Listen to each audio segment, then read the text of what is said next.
Was your first novel your first sale, or did you sell a short story first? I sold some short pieces to some online zines. I sold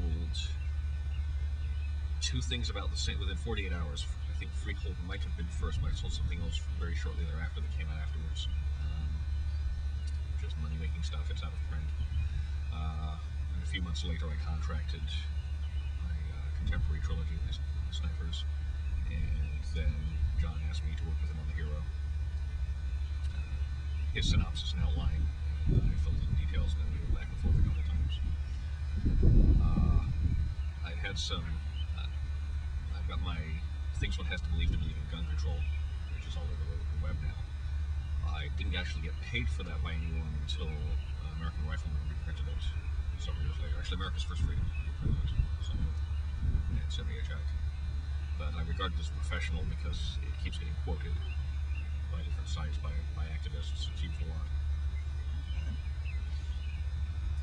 And many of your works are based on Freehold. Tell us a little bit about the politics of Freehold and how... That was a speculation and extrapolation. The founding fathers of America created a system that was tremendously more egalitarian and free than had previously existed. Everyone believed it was doomed to failure. It's had problems, but we're still here. And I just speculated that the trend for personal freedom and independence will continue. Especially better educated people are the more they desire to set their own destinies. You can't force people to accept things like that. Part of the downfall of the Soviet Union and what's becoming the downfall of China is the availability of information. People can see what goes on elsewhere, and they can demand similar, and if the government won't give it to them, they'll take it. So I speculated that these star colonies would have different operating systems, and because they're frontier societies as well, they would push more and more for independence at the individual level. And they set up basically as very, very loose federations without any large central authority. It is just not practical. If you've got an entire planet with only a few million people spread out farming, researching, it's just not practical. You mentioned collaborating with John Ringo on The Hero. How was that? It was interesting. He gave me a very extensive outline. I made changes to a couple of characters. I added one character. The story was running shorter than we contracted for. It was basically, it came down to two guys stalking each other, which is a great mean. It's been done before. One of my favorite movies is, I don't know what it's called, The Challenge, from back in 1970. Played on that one. And that was inspirational for it. But because it was running short, I decided to stick a third character, or have a third survivor, and make it three guys stalking each other, which had the whole level of sick and twistedness to it. I liked the universe. I had a lot of fun reading it. I liked the background it gave me. I did have to learn how to write an actual evil character. I always had those implied in stuff I'd previously written. And in this case, I had to come out and actually get inside the mind of the bad guy, which I enjoyed. Okay. Has that affected your own writing? It helped. I got to do... I'd done stuff previously, single POV, and this gave me a chance to do multiple POVs, which I used in my last one, Better to Beg Forgiveness. And I've got a couple of pending works with some of that in it. So I got to expand, think about alien psychology, think about evil, and bring more to it. It was definitely productive. Now, earlier you were talking about the military fiction that you read through Baen Books. A number of people credit Jim Baen with keeping military fiction, military science fiction alive. What are your thoughts on that? Definitely. There's no question. David Craig's Hammer Slammers, which I believe started with Ace. Jim started his own company, and he took a lot of that stuff with him. He did all the anthologies that Jerry Purnell did. There's the New Destinies magazine, and Destiny when he did Ace. Definitely allowed outlet for a lot of that. Apart from in the 80s, I don't think there was a lot of other military SF. Some of the classics showed up in older anthologies, but I think Dahl might have had a couple packaged by Martin Henry Greenberg, but I think the majority of it was through Bain. And even if it's a small subset of the population, there are a lot of military people, a lot of veterans. Now, as someone who deals with the present and future, what do you think of blogging and new technologies in communications? Any new technology is going to be incorporated into the existing paradigm, to use a buzzword. Blogging is becoming big, especially regarding the war. Michael Yon has a huge readership, and one of the big advantages is an ability to cross-check facts very quickly.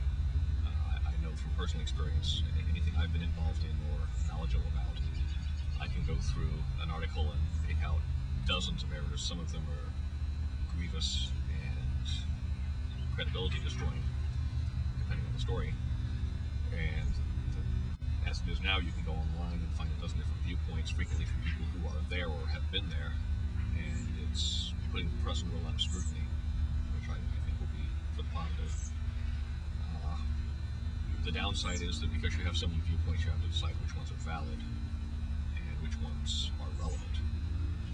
Just because somebody's got an opinion doesn't mean they either know the subject or that their opinion applies to it. I think you're definitely going to see more of that. News groups, subscriptions. With better technology, I foresee very quickly, it's already happening, that TV, computer, radio will all be incorporated into one basic media center.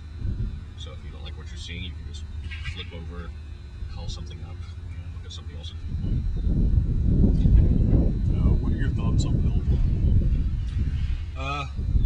They're mixed. On the one hand, I like getting the opinions and viewpoints. On the other hand, there's of course the intel risk, freely giving information out, and it doesn't have to be much to be useful. At the same time, you get a lot of that from the media itself. I've seen that happen. So it's similar to the problem the Soviet Union was having, the military being a structured hierarchy with central authority. The central commanders are going to have more and more trouble keeping the information closed unless they've specifically given people briefings or unless they specifically lock down. And you're going to have people who will bypass that anyway for whatever reason. What do you think of some of the efforts to close down the blogs? Yeah, generally I'm opposed to it. I understand what they're trying to do. I don't think they're actually going to succeed that way. If it's possible to get email out, letter out, phone call out, they can get the information to someone else and have it posted. But most you can delay it. It's just one of those things they're going to have to learn to operate with. It's either more openness or simply restrict information to those who need to know. I think that's the only two options there are.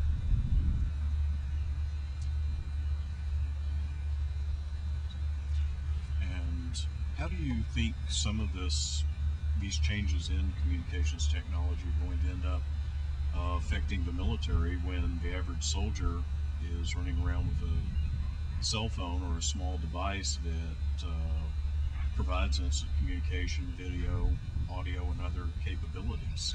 Well, we've seen that already. Stuff that probably should have been kept discreet has gotten out. Soldiers of every grade should never have taken photos and should never have emailed them to friends. I've always gone by the theory that if you wouldn't be proud to have your grandmother look at it, you probably shouldn't be putting it where you can see it. My wife's trained as a combat photographer, and that's one of the things that they're looking at is how much information do you need. On the one hand, you want to limit stuff that could be damaging, embarrassing, whatever. On the other hand, you want to document as much as possible for intelligence, for after-action review, and in case if you're accused of some kind of atrocity, it's nice to be able to flop down the video, flop down a disk full of pictures to prove it. The problem is that troops these days, well, it's not really a problem, but with the fact that everyone's a volunteer and the standards have come way up over what they used to be for the military, you're going to have intelligent people who have different opinions. If they ultimately agree, if they lose their temper for a moment and post something, then you've got something that you have to deal with from a PR point of view.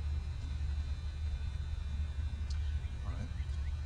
What do you think of the current generation of science fiction writers? I actually haven't read a lot of recent stuff. I'm reading lots and lots of history, lots of political studies, lots of technical stuff. There are some good ones coming out. I talk to them, I meet them at conventions, but I actually haven't read anything. I hear great things about John Scalzi. I like him, he's a great guy, and I've read nothing of his, so it's hard to say. Okay. Oh. How do you see the future of military fiction and science fiction?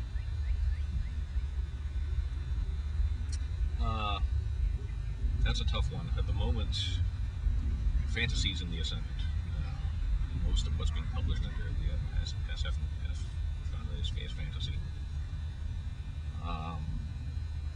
Currently, there's an interest in military SF, but we're currently using the military a lot. So I expect that will wane again shortly.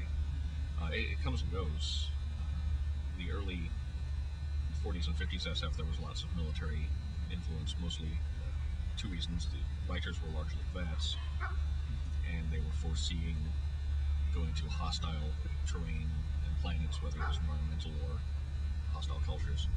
So they foresaw a need to have a military presence in the story. But the way science education is de-emphasized currently in America, I don't know what's going to be the turning point. At the moment, it's waning as a proportion of the total publication, and hard to say what it'll be like in the next 10 years.